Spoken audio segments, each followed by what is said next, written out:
Also heute in der Abteilung Münster haben wir verschiedene Schulklassen, Lüssis-Klassen zu Besuch gehabt, die das Atelier besucht haben, unsere Welt, unsere Würde, unsere Zukunft. Also es war ein Atelier zum Slogan des Europäischen Jahres und unser Ziel war, die Jugendlichen zum Nachdenken zu bringen, was gehört für sie zu einem glücklichen Leben dazu, ihnen bewusst zu machen, dass diese Punkte, die sie herausgefunden haben, überall auf der Welt gelten. Jeder braucht bestimmte Sachen, um glücklich zu sein.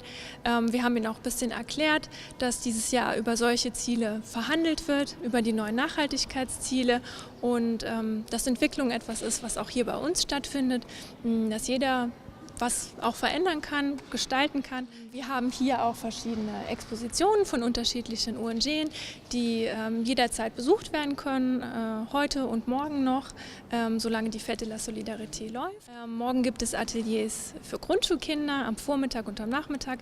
Die sind allerdings nur nach Anmeldung, die sind auch schon ausgebucht. Und abends kommt auch zu diesem Thema so ein bisschen eine Konferenz mit dem Titel Future is now, we can be the change. Das ist mit Adrian Behling vom Smart CSO Network, findet auf Englisch statt. Und dazu sind natürlich auch Zuschauer und Besucher herzlich eingeladen.